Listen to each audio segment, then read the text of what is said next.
I have 3 kids who are age 4, 2, and 8 months, and I know that there are certain things that I didn't do with my first child that I did with my third child postpartum in terms of self-care that just ultimately made such a big difference. So let's just hop right into it.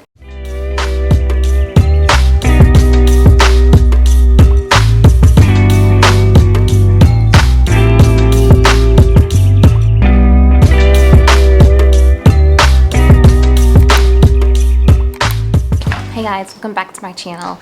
Today's video will be about 10 postpartum self-care tips that will save you. Number 1, this is just a season. As beautiful as it is, as many mothers will say, you know, soak it all in. These are just precious moments. I know, especially as a first-time mama, you might have the understanding like, well, wait, is this going to be how it is always? It's not. There are some moments that are exceptionally difficult. Your hormones are everywhere. This is just a season. You need time to rest. After I had my first baby, for whatever reason, I know people were like, oh, you know, just take time because it takes time to heal and whatnot. But I expected for myself to essentially just snap back to doing whatever I was doing. I was waddling by the time I was 9 months pregnant. I was so excited to not have this baby in me anymore. And so I assumed that I could just get back up to, you know, showering, brushing my teeth, cooking, doing all these things. And I didn't realize, like, whoa, you literally just ran an ultra marathon essentially, and your body went through so many changes. And so you need time to rest. What I realized with my third child was that for the first 2 weeks, that's all I did. All I did was I rested, slept, and took care of my baby. That's it. That was the only expectation I had for myself. And if I had it my way, I would have done that for at least 4 weeks. But we had 2 other little ones that I had to take care of. And so that's what I want to encourage you. This is just a season. Please take time to rest and to heal your body. Do not make a plan for how you're going to be working out 6 days a week and how you're going to get the house back organized and do all those things that you wanted to do before you had this baby. This is the time to just rest, feed your baby, and sleep. Seriously. Just do that. Number 2, consider belly binding. So I didn't do this with my first. Here's my little belly binder here. I have a 3-in-1 postpartum belly binder, and it really helped because I didn't do that in the very beginning. Especially with my first, I actually noticed a difference.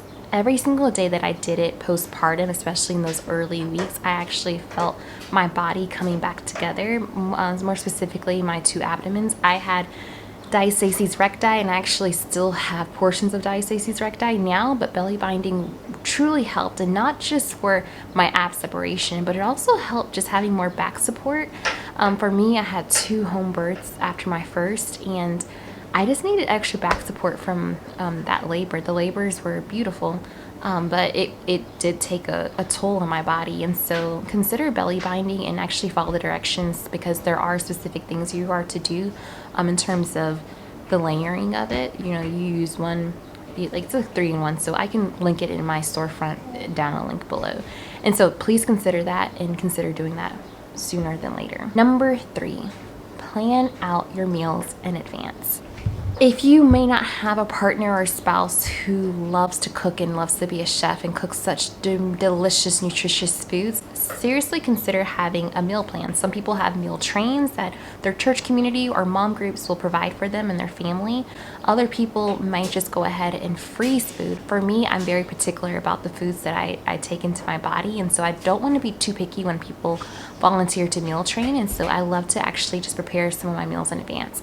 Some of the things that I did was I prepared my breakfasts in advance. So I had these delicious, very satisfying muffins, and these muffins were gluten-free. They had I would put almond butter on them, and it was easy to freeze. So in the morning, my husband would just pop 2 of these muffins in the microwave for me, slather some almond butter, have my Mommy Boost drink that he would get from Whole Foods, and he would deliver my breakfast for me.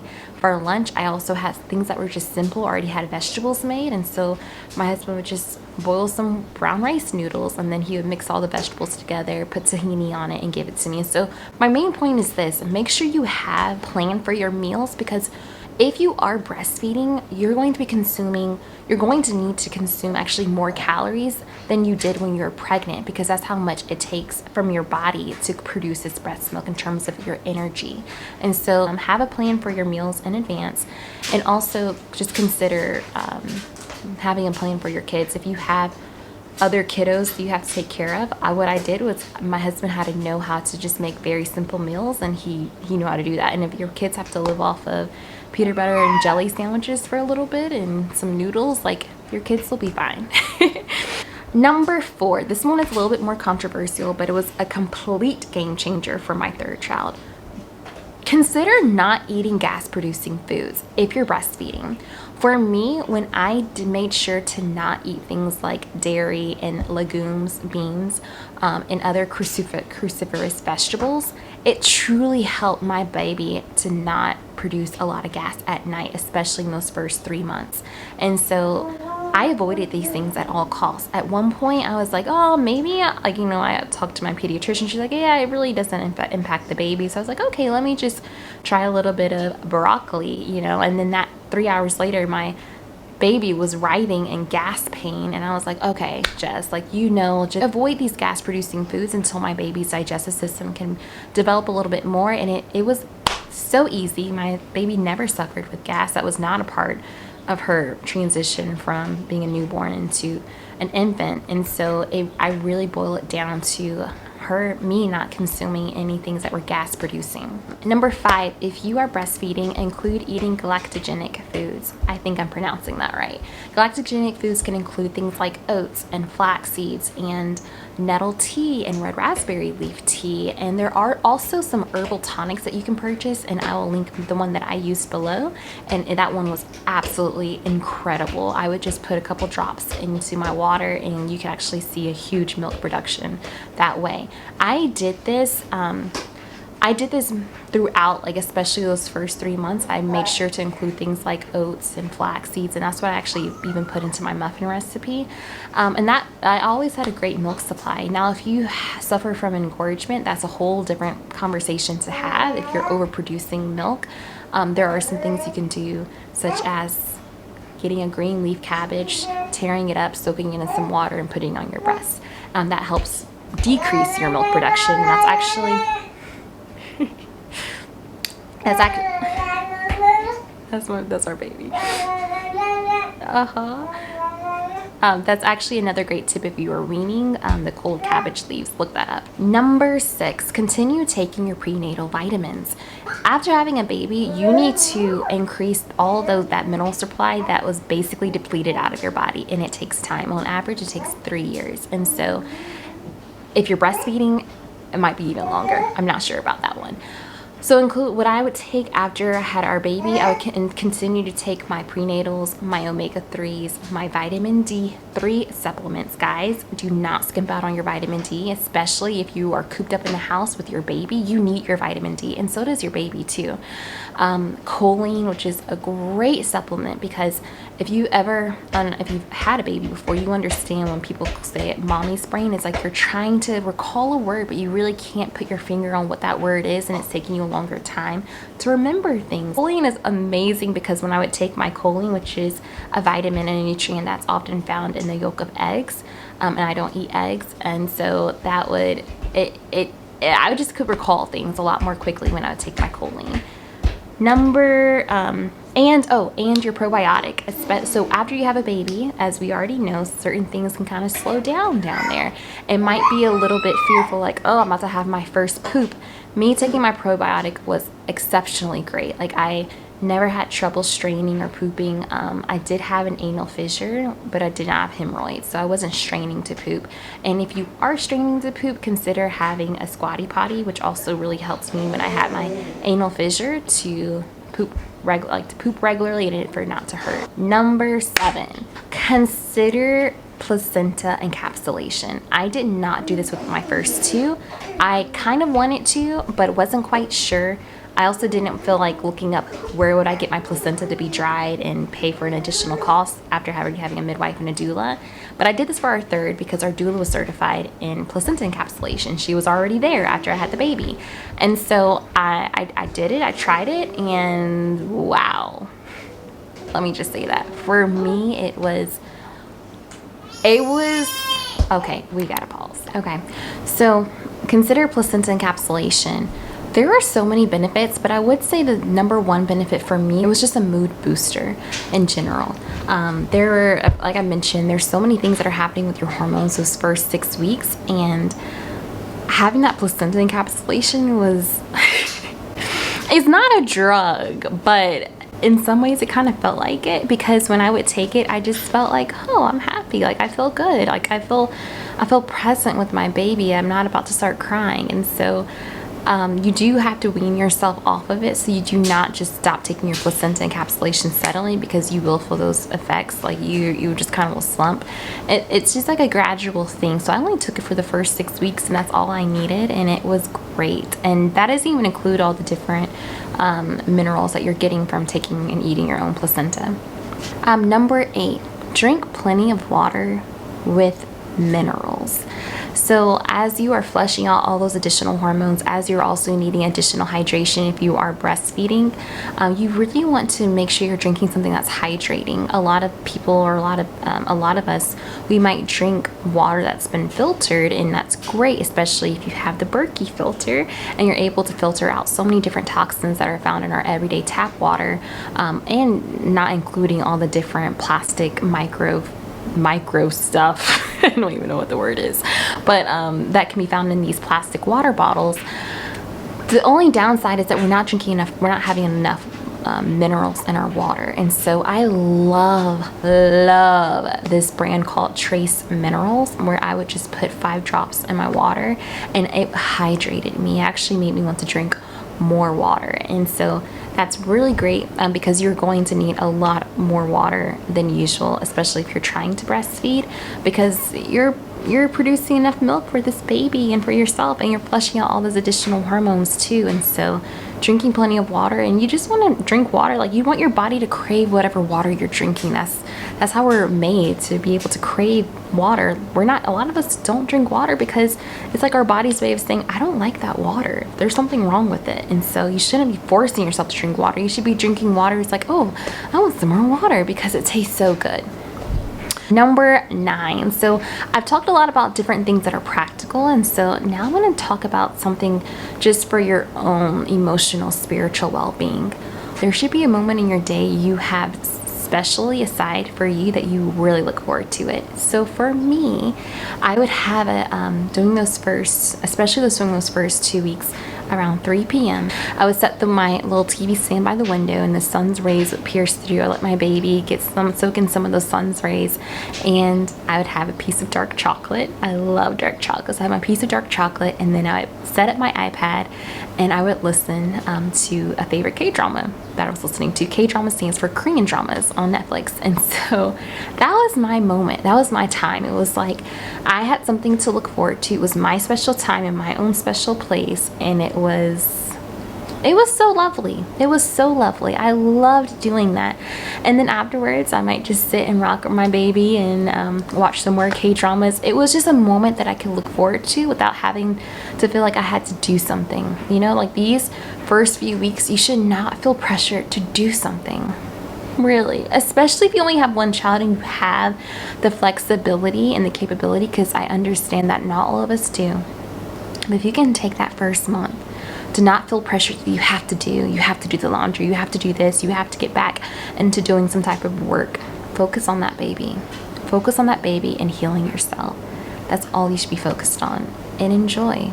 You really will enjoy things that way. So that leads us with number 10 would be focus on your pelvic floor health before you focus on losing that baby weight. Because here's the reality. Even after having my third child, I understood that, you know, things take time, but I still felt pressed like, oh no, I want my waist to be snatched. Like at the end of the day, yes, Give your body grace. But I still wanted certain things for my body. I wanted to be able to do certain things. I was like, come on. And something that I would encourage myself, my past self and my future self is, Jessica, focus on your pelvic floor first and foremost. It'll make such a big difference in terms of your intimacy with your spouse. It'll make such a big difference in terms of what you can do later on. It will make such a big difference if you want to have children later. And even if you don't want to have children later, it will make such a big difference when you become older. And a lot of women suffer with incontinence when they get 50 plus because their pelvic floor is so weak, especially after having kids. So what I would do is, if you're itching to work out, if you're itching to do all these things, look up like a workout program that focuses only on your pelvic floor, especially for those first few months. You will thank yourself, seriously. And if you're able to, get a pelvic floor therapist. That's what I did. I went to a pelvic floor therapist after having my third. My baby was exceptionally low because we had our babies back to back to back. And I wanted to know, I wanted to get assessed. And actually my midwife told me that. She's like, Jessica, when I was pregnant, she's like, you're gonna have to get some pelvic floor stuff because my baby was sitting so low. And she was able to help me assess things such as like my diastasis recti, which was my ab separation. She was able to also let me know what areas were very tense in terms of my muscles. It's pretty fascinating when you start getting into this whole pelvic floor things. You can even contain trauma down there from past incidences. There's a lot that goes into your pelvic floor, so look into that. And even though I've only promised 10 things, I just gotta have like 3 more things because I couldn't boil it down to just 10, so I'm just gonna give this to you guys for free. So number 11, recite daily affirmations. This is also something that if you are one who likes to read the Bible or reads the Word or reads whatever spiritual devotional that you like to read, I say this for everybody. Have some affirmations that you recite. Some things that I had to recite and tell over myself was that, Jessica, your body is bringing itself into perfect balance, or something like that, or like my hormones are becoming into perfect balance. Man, I actually have a whole list of things that I would say. Maybe I'll post. Maybe I'll post some for y'all, but it helped me because there are some moments that and I can't even put it into words. There's just it can be some pretty lonely moments, some pretty challenging moments, especially those first few weeks, months, maybe even a year. And so having those affirmations, whether I believe them or not, just saying them over and over every single morning, it just helped because it created a vision of myself that I didn't actually see in reality, but it was easier for me to believe that vision, if that makes sense. And then it became my reality. Number 12. If you have a spouse, avoid arguments at all cost. If you can. More than likely, both of you are sleep deprived. And my husband and I, we did not get into our worst argument until after we had our first son. And it was in those first few weeks. With so much transition going on, with you feeling exhausted, your spouse probably feeling exhausted, it's really crucial that you table certain discussions until you can get out of where you're feeling like you're drowning. And that's not to say that you're never not going to feel like you're drowning, because there are some ways I still feel like that. But what I am saying is that when you don't feel like you are at your breaking point, that's what I'm trying to say. Table certain discussions. And so when we had our third, there are certain moments when my husband was like, let's not go there. We're both sleep deprived right now. Let's wait until the morning, or wait until another certain time where we're just not both just fired up because we're just tired. Life is a lot that goes into just having a newborn. There's just so much transition, whether you have 1 or 5. It's just a very sacred time, and so it'd be really wise if you could just table certain discussions for another time. Not sweeping it under the rug, but just tabling it. And the last one, grieve your lack of normalcy and yet enjoy the moment too. Things may not feel normal because they're not. This might be your new normal for a while. So grieve it, but enjoy the moment too. I remember even after having our third, I was thinking, oh man, around Christmas time, we may not be able to go see the Christmas lights with the kids because I'll be here with the newborn. Or I remember my husband, I think I was 3 weeks postpartum, and he asked me, he said, hey love, is it okay if I go to the movies with my mom and my brother? And I was like, yeah, babe, absolutely, that's completely fine. Like, I feel good. And when he walked out the door, I was sad because I knew that I couldn't just up and go to the movies. And so I grieved that in a way, but also like I couldn't lie, like I was also enjoying the moment with me being able to like nestle with my newborn all the time. Like, so it's both and, but you can actually have those feelings at the same time, and to just embrace that, because these moments are so short. And I know you hear this quite a bit. Enjoy it, because you don't want to look back and say, man, I wish I could have just enjoyed it a little bit more. Yes, it's hard. Yes, it's exceptionally chaotic. Yes, your body is doing a million different things in terms of trying to heal, and it can feel so lonely. Yes to all those things. And you just birthed a new life. There's a baby who's completely dependent upon you. It's beautiful. All right, guys. Thanks for watching my channel. See you next time.